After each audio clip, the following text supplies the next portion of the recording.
내 집 마련을 향한 부동산 길라잡이 부동산 가이드 진행의 강주리입니다. 세제 개편안 후폭풍이 이어지는 가운데 이제 정부가 공급 절벽에서 벗어나기 위해서 안간 힘을 쓰고 있습니다. 이르면 다음 주에 추가 공급 계획을 발표할 예정인데요. 지난 1월에 이제 발표했던 용산, 과천, 태릉도 아직 이제 좀 속도를 내지 못하고 있어서 정부의 대책에 의구심을 가지는 분들도 많은 상황이기도 하죠.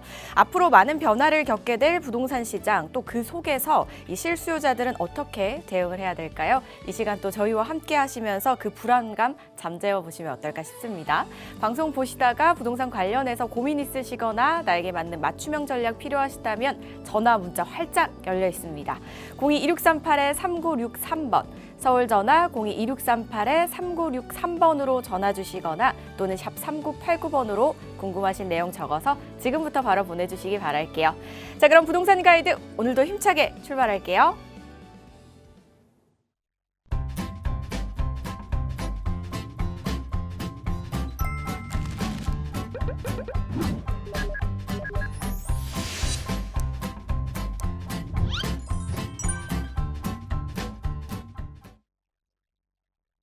부동산 가이드 오늘 함께 하실 분 바로 모셔보도록 할게요. 위버라인 L&A의 우아미 이사와 함께합니다. 어서 오세요, 이사님. 네, 안녕하세요. 위버라인 L&A 우아미 이사입니다. 네, 연일 정말 덥습니다. 그래서 지금 폭염이 정말 연일 지속되고 있는데요. 여러분들 이 무더운 여름에 건강 특별히 더 유의하시길 바라겠습니다. 네, 이번 주에 정말 핫 이슈라고 볼 수 있는 것은 이 부동산 관련된 세제 개편안입니다. 1년마다 나오는 이 세제 개편안에 이 부동산의 일부를 차지하고 있는데요. 왜 일부를 차지하고 있지만 내용들이 어마어마합니다. 굉장히 복잡하고 어려운 느낌도 들고요. 여러 가지 이제 개편안들이 있는데 이 개편안에서 실제로 이제 국회 통과해서 실제로 얼마큼 시행될지는 모르겠지만 이 정부가 이 부동산을 바라보는 시각은 분명하게 알 수 있는 것 같습니다. 네, 모든 사람들이 1세대 1주택을 보유하라는 것이고 또 거기에 실거주를 하라는 것인데요. 기본적으로 보면은 좋아 보이지만 실제적으로 이 시장에서는 전월세 상승은 뭐 어쩔 수 없는 일인 것 같습니다. 그렇기 때문에 우리 뭐 세금 때문에 부동산 시장이 완벽하게 뭐 다 바뀌는 건 아닙니다.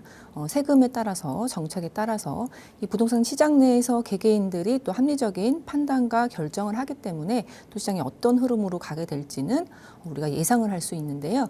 그런 만큼 집이 없으신 분들은 무조건 좀 집을 웬만하면은 빨리빨리 사시는 게 좋겠다라는 생각이 들고요. 또 집을 갖고 있으신 분들도 장기적으로 봤을 때는 집값이 떨어지기보다는 오를 수밖에 없는 그런 구조상의 그런 것들이 있기 때문에 집을 갖고 있으신 분들은 좀 잘 견디시라고 말씀을 드리고 싶습니다.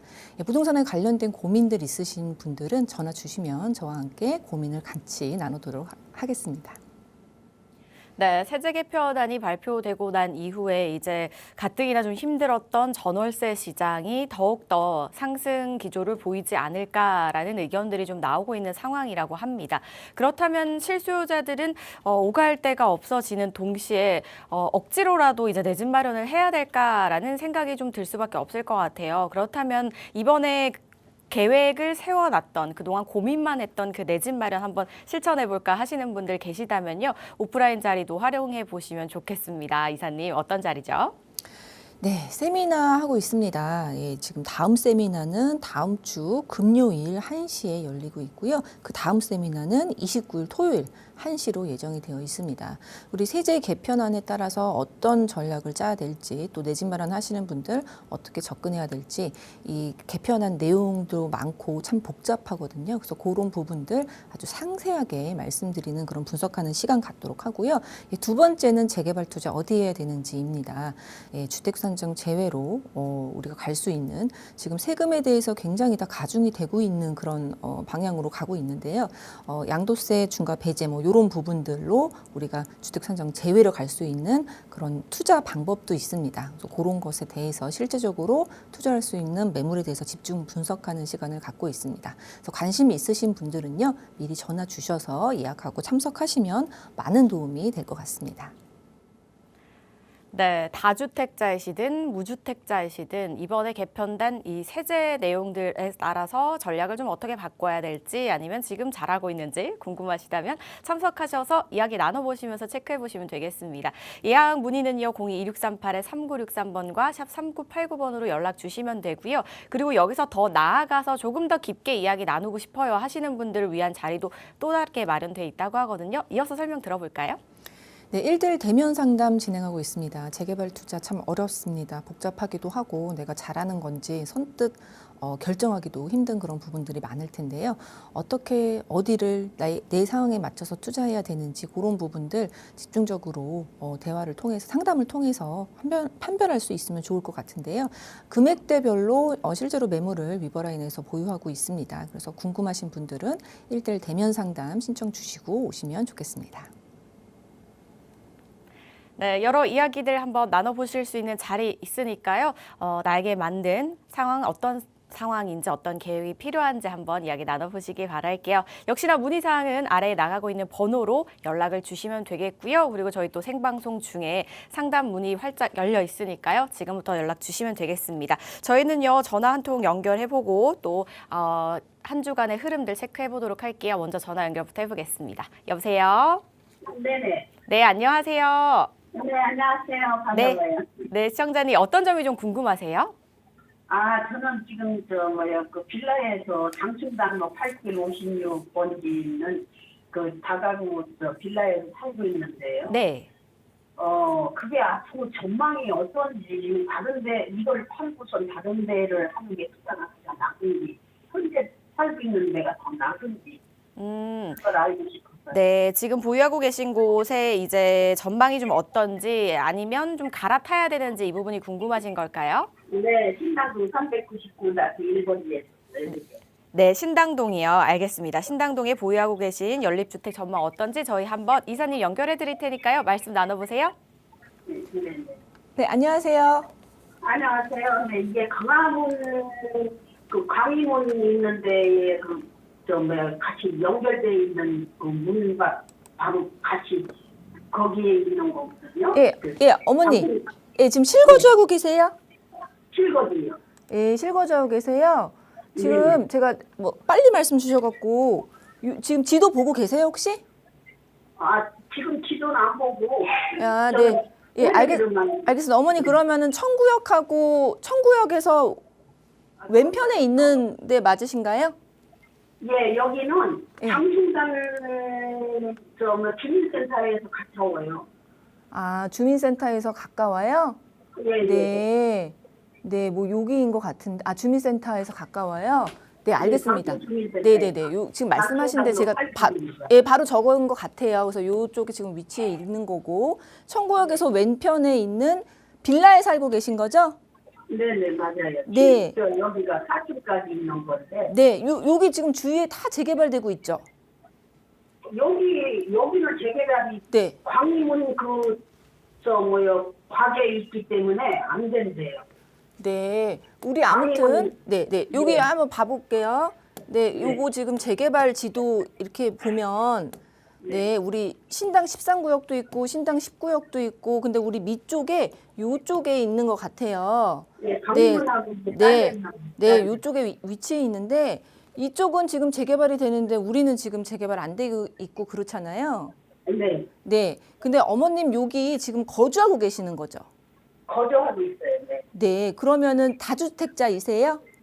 아니에요. 저는 이것밖에 없어요. 이제 84세 네. 할머니인데. 네, 실거주 하시고 여기에 지금 1주택자이신 거잖아요. 네, 맞아요. 네, 근데 어머니 이거 꼭 재개발 돼야 돼요? 아니, 재개발이 안 돼서 이 근처 개가 재개발이 되면 이 집값은 토지값은 오를 거 아니에요. 네, 맞아요. 네, 제가 드리고 싶은 말은 뭐냐면 우리가 네. 재개발 얘기가 나오고 재개발 동의서를 건넨다라는 소문만 나도 네. 이쪽 동네는 중심지잖아요. 예, 그렇기 예. 때문에 가격이 올라요. 네. 예, 근데 우리는 지금 가격이 하나도 안 올랐을 거예요. 옆에 비하면. 네. 그거는 모르겠는데 아. 공시지가가 네. 요번에 원래가 4억 9천 얼마 했는데 네. 5억 3,800으로 올랐어요. 아, 네, 알겠어요. 공시지가는 지금 전체적으로 서울이 다 올랐어요. 빌라도 많이 올랐고요. 예, 그리고 네네. 이제 인근에 재개발이 되기 때문에 예, 네. 거래된 것도 이제 비싸게 거래된 것도 있고 해서 이제 공시가는 올랐을 텐데요. 제가 말씀드리는 건 시세를 말씀드리는 거고요. 지금 연세가 좀 있으신 것 같아서 더욱더 제가 네. 그거에 맞춰서 말씀을 드리는 건데요. 저는 네. 이런 경우에는 그냥 조금 기다리라고 말씀을 드리고 싶어요. 왜냐하면 여기가 재개발될지 안 될지는 저도 모르겠어요. 그리고 뭐 네. 역사 뭐 문화라든지 뭐 도성 뭐 요런 부분들 뭐 강의문이라든지 요런 것들 여기 다 있거든요. 네. 밑에 성곽도 있고 그런데 그 옆에도 지금 도심 공공 재개발로 한다라고 뭐 동의 걷고 그래요. 네. 네, 그러니까 요런 거 문화재가 좀 있어도요. 여기도 되잖아요. 신당 19역도 강의문 더 가까운 데 되잖아요. 네. 그래서 이 강의문 때문에 여기가 안 되는 건 아닌 것 같고요. 잘 모르겠어요. 지금 재개발이 순서가 어떻게 될지는 그건 아무도 모르거든요. 네. 지금은 이제 그 서울시에서 여기 재개발해야 되겠습니다 해갖고 내려오는 게 아니고요. 주민이 네. 제안하는 방식이에요. 그래서 네. 모아타운이 됐건 신속통합이 됐건 주민들이 먼저 이렇게 동의를 걷고 움직임이 있은 다음에 재개발해 주세요. 이렇게 하는 방식으로 진행이 되기 때문에 이쪽의 주민들의 의지와 열기와 에너지가 중요해요. 아, 네. 네. 네, 그래서 여기가 구조적으로 재개발이 안 되는 것 같지는 않고요. 예, 지금 네. 걱정하신 거 강의문이라든지 그 부분에 대해서는 아닌 것 같아요. 왜냐하면 더 가까운 데도 되잖아요. 네. 예, 그래서 저는 이런 경우라면은 젊은 분이라면 또 달라질 수 있지만 어머님이시니까 요게 재개발 이제 얘기들이 막 나오잖아요. 네. 그러면 그때 한번 전화를 더 주세요. 그래서 그때 재개발의 얘기가 나와서 좀 뭐 비싸게 팔 수 있을 때 비싸게 좀 팔고 조금 더 재개발이 진행된 곳으로 이제 갈아타도 좋을 것 같거든요. 왜냐하면은 지금 서울의 재개발들 보면은 신속통합 있고 모아타운 있고 뭐 예, 그리고 뭐 공공 도심 복합 사업도 있고 그리고 민간 도심 복합 사업도 있고 여러 가지 형태들이 있는데요. 여기에 어떤 재개발은 꼭 실거주를 하는 1주택자, 그러니까 무주택자만 살 수 있는 그런 조건도 있고 그리고 토지거래 허가를 꼭 받아야 되는 그런 신속통합도 있고 이게 재개발 형태마다 달라요. 근데 결정이 딱 되면은 그렇게 쉽게 사지 못하게 하는 재개발들을 들어갔을 때 어머님이 유리하시거든요. 주택이 뭐 다주택자가 아니시고 실제로 거주를 하실 거기 때문에. 네. 예. 그래서 여기 위에만 봐도요. 신당 13구역은 연번동의서가 부여된 거예요. 네. 예. 그래서 구청에다가 우리 재개발해 주세요. 그래서 구청에서 이제 동의서를 발급해 준 거거든요. 그래서 요거는 네. 지금 결정이 된 게 아닌 거예요. 예. 근데 네. 결정이 되지 않아도 막 올라요. 근데 실제로 이게 네. 재개발이 될지 안 될지는 아무도 모르잖아요. 네. 네. 그런데도 사람들이 막 투자를 한단 말이에요. 네. 그래서 여기를 지금 사는 게 중요한 게 아니고 우리가 이렇게 됐을 때 어머님은 팔고 그리고 선정된 거를 차라리 가시는 게 선정됐는데 네. 우리 이제 무주택자가 이제 실거주하는 조건으로만 살 수 있는 그런 곳을 골라서 가시면 조금 금액적으로 유리하게 갈 수 있거든요. 네. 예, 그래서 어머니께서는 여기 재개발이 뭐 된다, 뭐 동의서 거두세요, 뭐 플랜카드 이렇게 뭐 있고 뭐 거두세요 이렇게 뭐 좀 웅성웅성 할 때, 예, 그때 한 번 더 전화를 주셔서 갈아타시는 게 좋을 것 같거든요. 갈아타신다면은. 네, 고맙습니다. 지금 네. 예, 저의 의견은 이렇습니다. 네. 네, 네. 네, 감사합니다. 요걸로 마무리해 드릴게요. 네, 일단 지금 보유하고 계신 곳에 이제 재개발 이야기가 나온다면 그때 한번 다시 연락을 주시면서 전략을 세워보시면 어떨까라고 말씀을 주셨거든요. 그래서 일단 지금 한번 지켜보시다가 이 상담 내용 다시 한번 생각해 보신 다음에 현명한 선택 내려보시기 바라겠습니다. 추가적으로 또 문의사항 있으시면 언제든지 저희에게 연락 주시기 바랄게요. 02-2638-3963번과 샵 3989번 열려 있고요. 그리고 오프라인 자리까지 마련이 되어 있으니까 뭐 전화나 문자 상담으로 좀 아쉽다 하시는 분들은 활용해 보시면 좋겠습니다. 이번에 이제 개편된 세제 이야기들 나눠보실 수 있고요. 그 외에 부동산 관련된 궁금증들 한번 해결해 보시고요. 세미나뿐만 아니라 조금 더 이제 내 상황에 맞게 딥하게 이야기 나누실 수 있는 자리까지 함께 활용해 보실 수 있으니까 예약 후에 참석을 해보시기 바랄게요. 문의사항은요. 02-2638-3963번과 샵 3989번으로 연락 주시기 바라겠습니다. 자, 그럼 이번에는요, 저희 이제 재개발 또 유망지 분석을 해보기 전에 이제 한 주간의 부동산 흐름들 한번 체크를 해봐야겠죠. 한 주간 어땠는지 이사님 통해서 바로 체크해 볼게요. 예, 드디어 8월이 됐습니다. 뭐 1년에서 지금 반 이상이 또 훌쩍 지나갔습니다. 그래서 8월이 됐고요. 8월 첫째 주에 아파트 동향에 대해서 주간 아파트 동향에 대해서 말씀을 드리도록 하겠습니다. 예, 서울입니다. 예, 서울 이제 자치구별로 말씀을 드릴 건데 일단 매매가 주간 상승률 서울 평균은 0.26%고요. 전국 평균은 0.09%입니다. 그래서 이 전국하고 서울의 차이가 어마어마합니다. 0.09와 0.26%라고 말씀을 드리겠고요. 그리고 매번 말씀드리지만 0.26이라는 수치는 주간입니다. 주간이기 때문에 지금 폭등 시장이라고 볼 수 있습니다. 그리고 전국 평균이 0.09기 때문에 평균이 그렇다라는 거는 또 이제 다른 지방 어떤 지역은 또 마이너스인 곳도 있다는 것을 의미합니다. 그리고 전세는 서울 전체 평균이 0.25%고요. 전국 평균은 0.11%입니다. 자치구별로 살펴보면요. 25개 이제 이렇게 나란히 1등부터 이제 25등까지 했을 때 어마어마한 차이를 보이고 있습니다. 그래서 지금 매매 상승률 여기 보시면 중구, 중랑구, 성북구, 노원구, 서대문구, 마포구, 종로구 순이고요. 이제 꼴찌 끝에서 보면은 강남구, 서초구, 광진구, 양천구, 송파구, 성동구, 용산구 이렇습니다. 이렇게 보시면 지금 느낌이 어떠냐면은 조금 이제 저렴한 이게 중저가의 아파트들이 몰려 있는 자치구는 좀 상승세가 두드러지고 그리고 고가의 아파트들이 있는 자치구의 상승세는 이제 전국 평균보다도 못한 수준입니다. 그래서 차이가 어마어마합니다. 50배라고 볼 수 있죠. 0.01과 0.54%입니다. 그래서 이 중구, 중랑구, 성북구가 0.54, 0.51, 0.49 다 0.5에 육박합니다. 그렇기 때문에 지금 한 주가 이렇다라는 것은 매주 이렇게 계속 이런 식으로 나간다고 하면은 이 월간, 연간의 상승률이 이제 어마어마하다고 볼 수 있고요. 그리고 또 여기서 보이는 것은 우리 이제 그 전체적으로 키 맞추기가 지금 좀 되고 있다라는 느낌입니다. 25년도부터 이제 양극화가 굉장히 많이 벌어져서 이 강남의 집값, 아파트 가격 계속 이제 연일 뉴스에 나올 정도로 70억, 국민 평수가 70억. 이런 내용들이 나왔던 게 지금 작년 25년 봄 얘기거든요. 그래서 그때 이제 강남 쪽에 상급지가 많이 올랐고 지금 키 맞추기를 통해서 좀 이제 중하급지 쪽으로 많은 상승세를 보인다라고 볼 수 있습니다.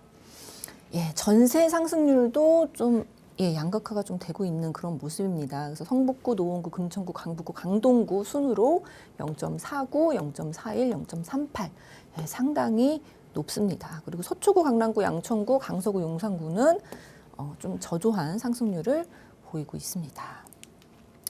그래서 이렇게 지금 매매 상승률, 전세 상승률 탑 10을 보면요. 상승률이 상당히 이제 상당히 이제 양극화가 좀 벌어지고 있다라는 것을 볼 수 있고요. 여기는 이제 서울뿐만이 아니라 경기도까지 지금 토지거래 허가로 묶여있는 지역들의 주간 매매 상승률, 전세 상승률입니다. 토지거래 허가가 지금 서울의 전체 25개 자치구 그리고 이제 경기도에 원래 12개였다가 다시 3개가 추가돼서 15개입니다. 그래서 이 전체적인 이제 상승률을 보면요. 중구, 종라구 그리고 용인, 기흥구, 용인, 기흥구가 가장 이제 경기도 쪽에서 높은 상승률을 보이는데 지난 걸로 보시면 수원, 용인, 성남 이런 쪽들, 광명 이런 지역들의 이런 매매 상승률 굉장히 높습니다. 그래서 과천, 소초, 강남 이런 쪽보다도 훨씬 높은 상승률을 보이고 있고요. 전세를 보시면은 노원구, 성북구 광명시, 용인, 기흥구 이런 지역들이 상당히 이제 높다라고 볼 수 있습니다. 얼마 전에 세제 개편안이 나왔고요. 실제로 이 세제 개편안 중에서 전부 다 통과가 돼서 실제로 이제 시행이 될지 그거는 모르겠지만 아무튼 이 세제 개편안을 통해서 이 정부가 갖고 있는 부동산에 대한 그런 스탠스는 아주 분명한 것 같습니다. 그래서 이 세제 개편안을 얘기하면서 이제 첫 마디도 이제 사는 것이 아니고 사는 곳이다, 리빙이다 이런 얘기를 했었는데요. 일단 전체적으로 이제 많은 내용들이 있지만 전체적으로 보면은 취득세, 그러니까 부동산에 관련된 세금이니까 이제 취득세, 보유세 그리고 양도소득세 뭐 이렇게 있을 텐데요. 취득세 부분은 이번에는 뭐 내용들이 있진 않았습니다. 그래서 기존하고 똑같이 굉장히 이제 큰 중과 세율을 갖고 있는데 기본적으로 1주택자인 경우에는 1에서 3%이고요. 2주택자일 때부터는 조정 대상 지역이면은 8%, 3주택자는 12%. 그래서 거의 뭐 거래세로는 세계 최고 세율을 갖고 있는 이제 요 취득세에 대해서는 내용이 없었고요. 보유세에서도 이제 재산세보다 이제 종부세의 내용들이 많았습니다. 종부세. 보유세 같은 경우에는 보유하면서 매년 내는 세금이기 때문에 요 세금은 굉장히 부담스러울 수 있습니다. 그래서 취득세는 뭐 취득하지 않으면 될 텐데 이제 보유세는 갖고 있으신 분들은 이제 매년 내야 되는 고민이 되는 세금이라고 볼 수 있는데요. 금액에 대해서만 뭐 매기겠다고 했는데 뭐 실제로는 이제 공제 부분, 9억 공제, 12억 공제, 14억 공제 같은 그런 공제 부분이 다주택자인지 1주택자인지 그리고 1주택자 중에서도 비거주인지 실거주인지 그거에 따라서 다 차등 적용입니다.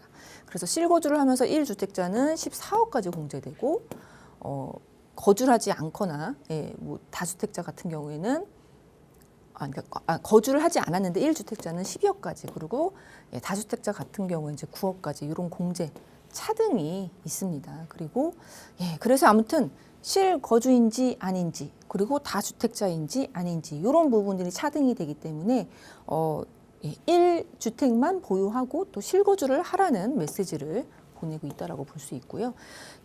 양도소득세로 이제 넘어가면은 장기보유 특별공제가 이제 없어진 꼴입니다. 보유하면 오랫동안 보유하면 이 물가가 올라가듯이 집값도 올라갔다라는 것을 이 물가 반영을 통해서 장기보유 특별공제라는 것을 해줬었는데 보유는 이제 그런 공제 부분이 없고요. 거주했을 때만 소득 공제를 해준다라는 개념으로 이렇게 바뀌게 된다라고 합니다. 그리고 역시나 이제 양도소득세도 다주택자인지 아닌지에 따라서 중과 부분은 여전히 있는 거고요. 뭐 한시적으로 뭐 완화를 해준다고 이제 매물을 내놓겠다라는 그런 의도로 있기도 한데 뭐 실제로 어떻게 결과가 나올지는 모르겠습니다. 그리고 또 하나는 소급 적용 부분이 꽤 있습니다. 예전에 임대 사업자를 내면 그리고 이제 임대 사업을 운영을 하면 그러니까 전세 시장에서 이제 공급자 역할을 했기 때문에 주는 혜택들이 있었는데요. 그것도 이제 팔지 않으면은 이제 시간이 지나면 아예 혜택을 없애주겠다라는 거.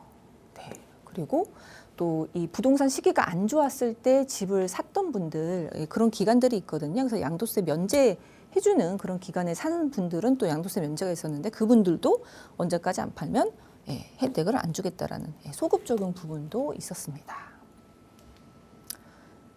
그래서 지금 이 세제 개편안 나온 거를 보면 뭐 내용들이 굉장히 많고 굉장히 복잡하거든요. 그래서 진짜 무슨 수학 공식, 방정식 풀듯이 해야 되는 그런 부분들도 있을 정도로 굉장히 복잡합니다. 근데 세금은 좀 모든 사람들이 다 알아보기 쉽게 좀 쉬워야 된다는 것도 좀 조금 아쉬운 부분입니다. 그리고 이 전체적으로 이제 봤을 때 이 지금 세제 개편안은 1가구는 1주택만 보유를 해야 되고 그리고 거기에 실거주를 해야 된다라는 내용입니다. 결국은 이제 1주택 실거주 정책이라고 볼 수 있는데요. 모든 사람들이 집 하나씩 갖고 실거주를 하게 되면 과연 집값이 안정이 될지는 잘 모르겠습니다. 그래서 한번 찾아봤더니 1거주, 실거주 하는 그런 실제 시행 모델이 있습니다. 루마니아가 그렇습니다. 이 루마니아는 지금 자가 보유율이 94%가 넘습니다. 그래서 루마니아는 이제 이제 공산주의 국가였고 그래서 1980년대에 공산 정권 시절 때 국가가 전체 아파트 70%를 소유했었는데요. 공산 국가들이 이제 뭐 냉전 시대를 거쳐서 다 이제 붕괴가 됐었죠. 그래서 붕괴되면서 루마니아도 역시나 1989년도에 공산 정권이 붕괴되면서 대대적인 주택 사유화가 추진이 됐는데요. 그때 1세대 1주택 1거주를 시행했습니다. 그래서 그 결과 24년도 기준으로 봤을 때 유로스타트 기준으로 봤을 때 유로스타트는 이제 유럽 연합의 이제 뭐 통계청 뭐 이런 느낌이라고 보시면 됩니다. 그래서 유로스타트 기준으로 자가 보유율이 94.3%가 되었습니다. 그래서 세계 최고 수준이라고 볼 수 있고요. 예, 그런 루마니아, 예, 일거주, 실거주를 지금 하고 있는 루마니아는 지금 어떤 상황인지 예, 팩트만 그냥 체크해 드리도록 하겠습니다. 예, 94.3%가 다 자가를 갖고 있습니다. 하나씩. 그래서 이미 모두가 집을 소유하고 있는 상태입니다. 그렇기 때문에 신규로 분양을 받고 싶어하는 수요가 그렇게 없습니다. 예. 그래서 신규 분양 수요가 없기 때문에 신규 분양 공급을 안 하겠죠. 예. 그래서 새로운 공급이 아예 지금 없는 그런 상황이라고 하고요. 예. 1989년도부터 이제 1주택 실거주 정책을 했는데, 그럼 옛날부터 이제 사람들이 오랫동안 이제 하나만 갖고 있었기 때문에 극도로 노후화된 주택이 계속 존재하고 있는 것입니다. 근데 이제 1989년이면은 지금이 2026년이거든요. 네, 그럼 거의 뭐 40년 전. 네, 40년 전. 40년 전인데 사실 이 40년 동안에 우리나라뿐만이 아니라 이제 지구상에 있는 그런 각 나라들 전체가 다 이 기술의 발전이 굉장히 어마어마했습니다. 뭐 스마트폰이라든지 뭐 여러 가지 아파트도 마찬가지로 기술이 어마어마하게 발전을 했고 문화도 바뀌었고 그리고 뭐 트렌드들도 이거저거 많은 트렌드들이 이제 많이 바뀌었는데요.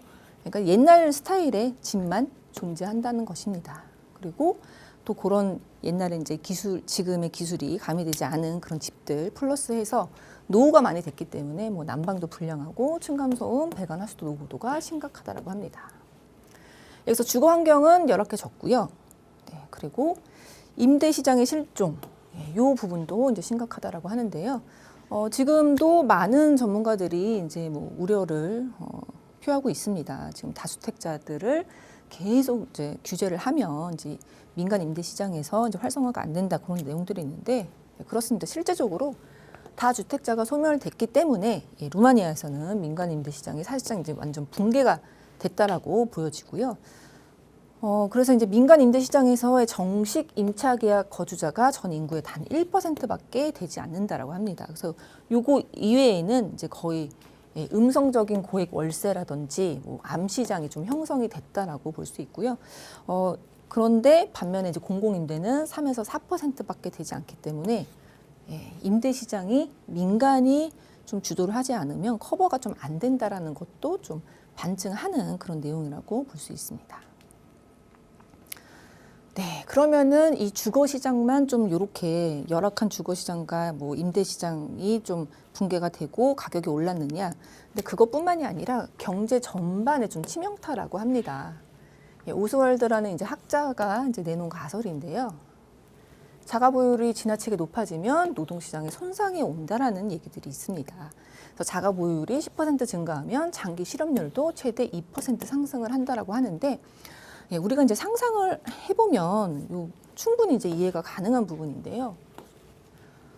실제로 이사를 하려고 하면은 남아있는 그런 뭐 물건 자체가 없기 때문에 이사가 거의 불가능하고 실제로 지역을 이동하려고 하면 집을 서로 맞바꾸지 않으면 불가능한 그런 상황입니다. 그렇기 때문에 내 집 바로 앞에 어떤 직장이 있지 않으면 멀리 있다고 하면 그 직장에 취업하는 것은 거의 이제 불가능하다시피 하기 때문에 이 노동시장에서의 손상이 이제 치명타라고 합니다.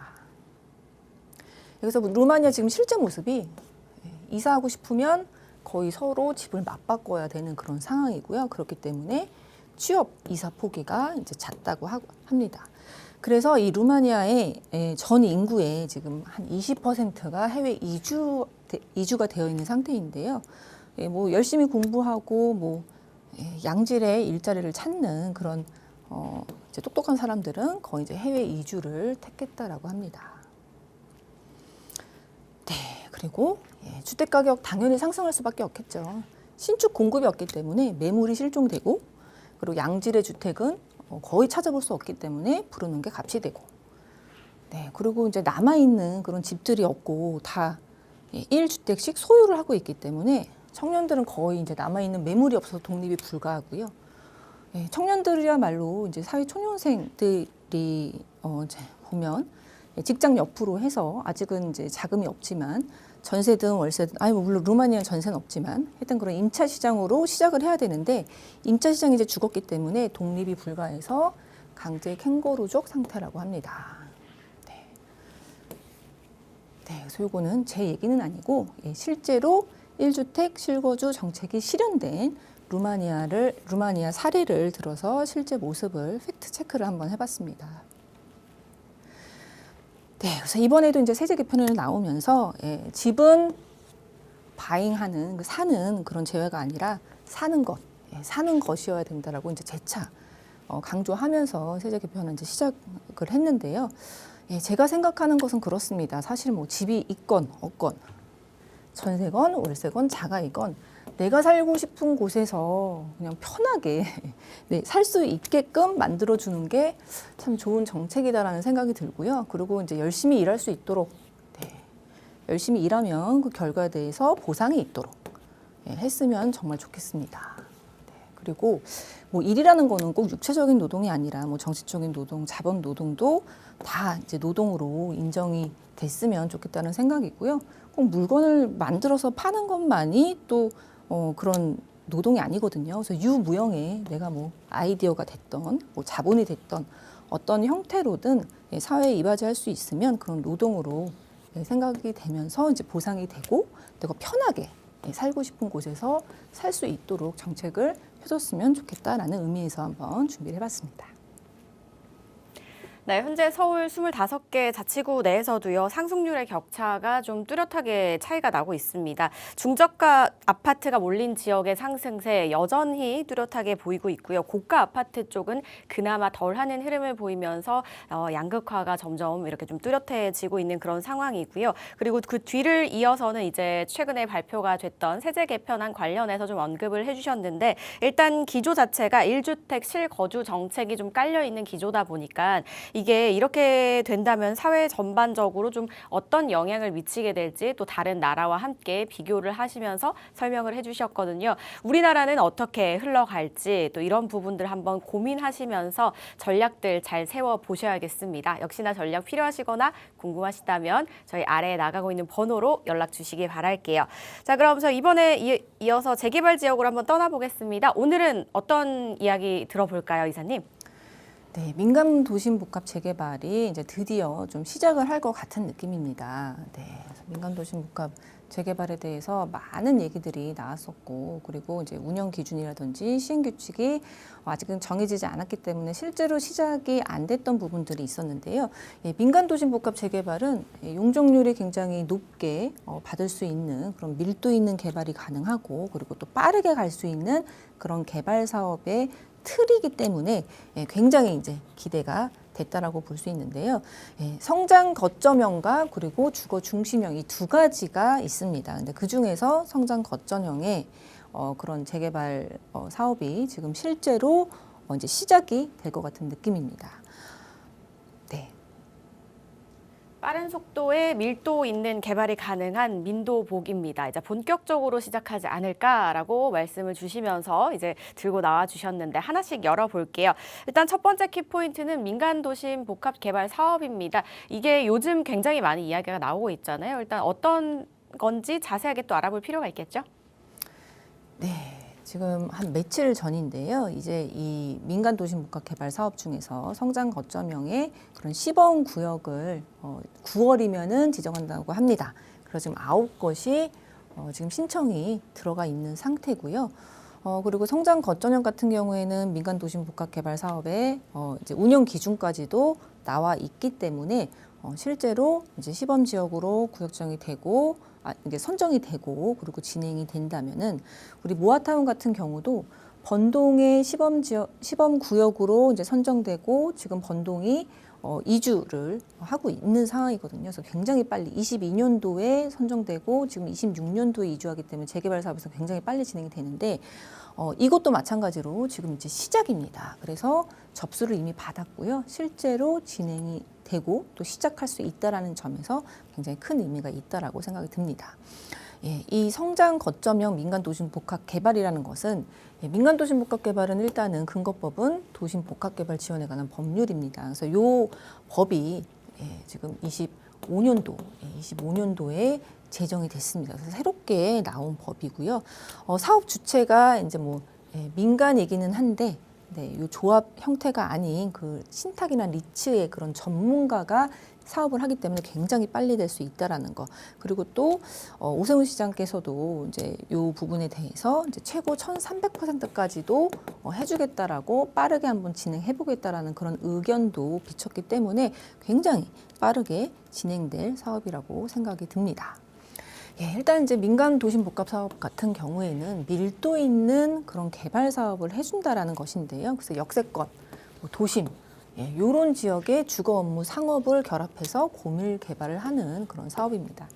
과거에는 이제 공공주도 방식의 그런 3080 공공 도심 복합 사업이 있었는데요. 그렇게 했던 그 사업에 이제 민간이 주체가 돼서 추진할 수 있도록 좀 병행해서 변화한 형식이라고 볼 수 있습니다. 그래서 이 법은 25년도 2월에 제정이 됐고요. 그리고 서울시 같은 경우에는 26년도 1월에 서울시 조례가 시행이 됐습니다. 그리고 26년도 3월 달에 시행규칙 입법안이 지시가 됐고요. 6월 달에는 그 시행규칙이 이제 정해졌습니다. 그래서 6월 1일자로 해서 이 도심복합개발 사업의 이 시행규칙이 정해졌고, 도심복합개발 사업 중에서 두 가지 형태인데 이제 성장 거점형 그리고 주거 중심형이 있는데요. 성장 거점형은 운영 기준도 제정이 됐습니다. 그래서 이제 실제로 성장 거점형은 이제 추진을 시작할 수 있다라고 보시면 되겠고요. 또 얼마 전에 성장 거점형 시범 지역을 위한 9곳이 접수가 됐다라고 합니다. 그래서 시범 지역이 선정되면 또 이제 첫 번째 그런 모델로서 민간 도심 복합 사업이 또 어떻게 진행되는지 구체적으로 볼 수 있는 그런 지금 시기라고 볼 수 있습니다. 그래서 두 가지 사업 유형이 있는데요. 성장 거점 그리고 주거 중심 이렇게 보시면 되는데, 성장 거점은 주거뿐만이 아니라 상업 시설도 포함해서 대규모 개발, 고밀 개발이 가능하고 1,300%까지 용적률 상향이 가능합니다. 그렇기 때문에 정말 도심의 황승역이라든가 그러니까 여기 또 이제 있는 그런 곳에 중심으로 이제 들어간다고 보시면 되겠고요. 주거 중심형도 말 그대로 주거 기능 상향을 중심으로 해서 역세권의 주거 고밀 개발이 가능한 그런 사업이라고 볼 수 있습니다. 민간 도심 복합 그런 재개발 사업들, 다른 그 신속통합이라든지 모아타운하고는 좀 다른 부분입니다. 그래서 조합 설립, 주민들이 주체가 돼서 간다기보다는 이 전문가인 그런 신탁이나 리츠가 이제 사업 시행자가 돼서 이제 빠르게 진행이 된다라는 그런 내용인데요.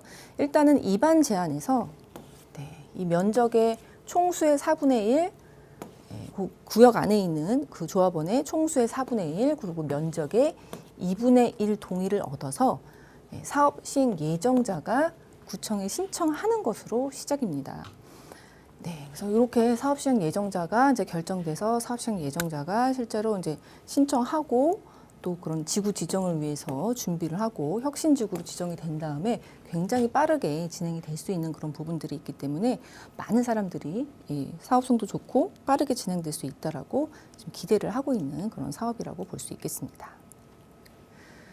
이제 시작한 적이 없고 또 그리고 이제 고밀 개발을 해주는 그 도심의 고밀 개발을 해주는 그런 사업이기 때문에 대상지 선정의 조건이 있습니다. 그래서 이 대상지 선정 조건, 이런 접도 조건 이런 것 때문에도 많은 얘기들이 있었는데요. 그래서 성장 거점형이 됐건 그리고 주거 중심형이 됐건 간선도로 조건 이런 부분들이 이제 굉장히 좀 까다롭기 때문에 까다로운 만큼 그런 고밀 개발과 빠른 그런 개발 사업이 진행될 수 있다라고 볼 수 있겠습니다. 민간 도심 복합 개발 사업이 이제 성장 거점형 시범 지역을 9월에 선정을 한다라고 말씀을 주셨는데, 그렇다면 이제 오늘 저희가 하나씩 살펴볼 곳들이 이 선정이 가능한 그런 지역들이지 않을까 싶은데, 첫 번째 지역이 건대 입구역 자양 4동 10번지 일대인데 제 예상이 맞는 걸까요, 이사님? 일단은 지금 그 시범 지구가 이제 선정이 되고 이제 착착 진행이 되기 전에 미리미리 좀 선점해두면 좋을 그런 지역들을 소개해 보도록 하겠습니다. 네, 일단 자양동부터 말씀을 드리도록 하겠습니다. 이 자양동은 이제 뭐 재개발의 메카라고 볼 수 있을 정도로 많은 종류의 재개발들이 지금 실제로 진행이 되고 있고, 그리고 한 3, 4년 전 최근을 기점으로 봤을 때 재개발이 가장 많이 시작된 곳이라고 볼 수 있습니다. 그래서 선정되고 뭐 구역 지정되고 관리계획 수립되고 이러한 그 초기에 그런 스텝들을 많이 밟았던 지역이 바로 이 자양동이라고 볼 수 있습니다. 그래서 그 지역 중에서도 지금 아직은 뭐 좀 아무것도 안 돼 있지만 성전 거점형으로 충분히 재개발을 할 수 있는 그런 지역을 좀 말씀드릴 텐데요. 일단 자양동은 입지가 매우 훌륭합니다. 이쪽에 있는 곳이 이제 자양동이라고 볼 수 있는데 자영역하고 건대 입구역을 좀 포함을 하고 있고요. 강 하나 건너면 이제 뭐 강남 쪽 그리고 이제 잠실 쪽에 위치를 해 있고 또 길 하나 건너면 성수동에 위치를 해 있기 때문에 입지적으로 굉장히 훌륭합니다. 그리고 이 광진구가 뭐 자양동을 포함하고 있는 광진구가 전체적으로 좀 이 정비 사업이 아주 잘 진행이 되고 있는 그런 느낌인데요. 자양동뿐만이 아니라 이제 중곡동 쪽으로도 지금 이런 정비 사업들이 굉장히 활발하게 일어나고 있습니다. 근데 이 2040 광진 플랜 여기서 살펴보면은 이 황토색 부분이 재개발을 할 수 있는 그런 지역이라고 볼 수 있는데요. 크게 이 광진구에서는 자양 권역과 이제 중곡 권역으로 나눠집니다. 그 중에서 이제 자양 권역이 좀 먼저 시작을 했고요. 많은 지역들이 재개발이 이제 진행이 되고 있다라고 볼 수 있는데, 물론 하다가 무산이 되기도 하고, 하다가 뭐 해제가 되기도 하고, 그러한 부분들도 있지만, 아무튼 재개발의 메카인 지역은 확실한 것 같습니다. 그리고 기본적으로 광진 플랜에서도 이 자양 권역은 정비 사업을 하겠다라는 것으로 육성이 되는 그런 곳으로 되어 있습니다. 그래서 입지를 보면 자양동이 이렇게 위치해 있다고 보시면 되는데요. 성수동, 강남 그리고 이제 잠실 입지는 너무나 뛰어난 곳이고요. 입지가 워낙 좋기 때문에 이제 사업성, 아파트가 됐을 때 얼만큼의 뭐 가격 형성이 되어 있는지 그런 부분에 따라서도 사업성이 갈리는데, 그래서 그런 부분 때문에도 좀 주민들의 열기가 좀 크다라고 볼 수 있는 지역입니다. 그래서 이렇게 자양동 쪽에 지금 현재 재개발이 진행이 되는 그런 지역들 살펴보면은 자양 1동, 그리고 뭐 자양 2동, 자양 3동, 자양 4동 이렇게 나눠지는데요.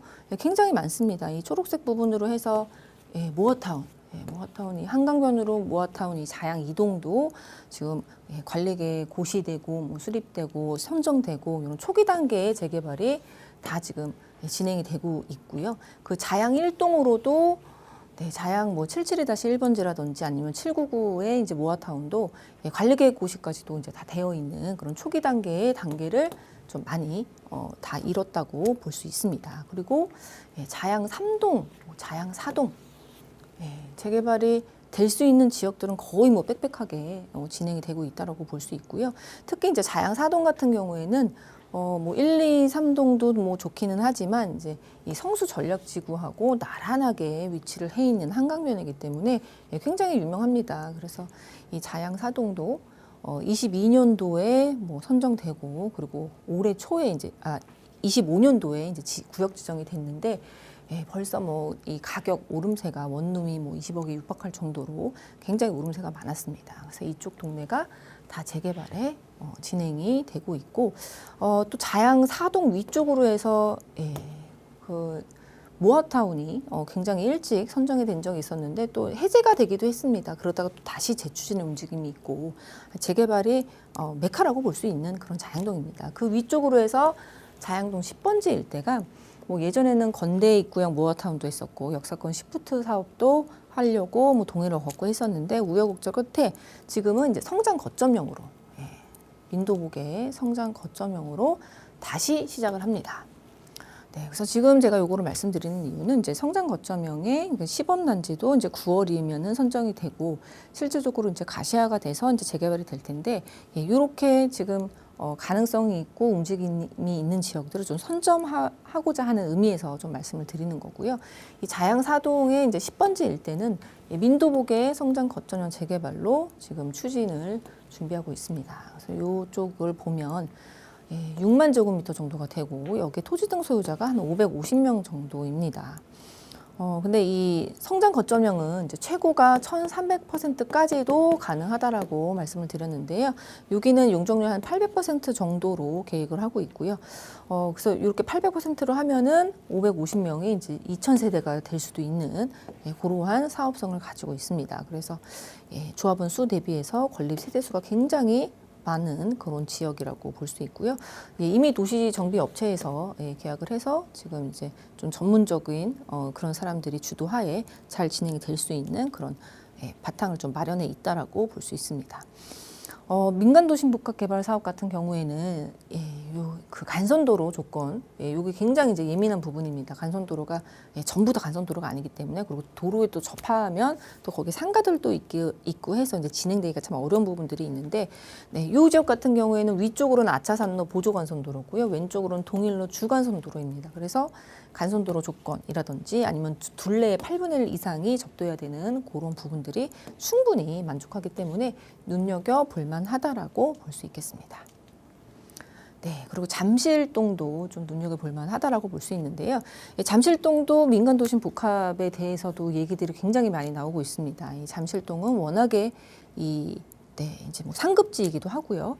재개발이 진행되려고 하면은 어느 정도 이제 조합원 수 대비해서 건립 예정 세대 수도 좀 있어야 되는데, 이제 이 재개발을 하겠다라는 이 삼전동, 서촌동을 살펴보면은 굉장히 이제 빌라로 많이 이제 변모가 되어 있기 때문에 조합원 수가 많습니다. 근데 민간 도심 복합 개발로 가면은 높은 용적률을 받아볼 수 있기 때문에 사업성을 좀 높일 수 있다는 측면에서 굉장히 활발하게 삼전동 하단, 석촌동 하단 쪽에서 많은 움직임이 있습니다.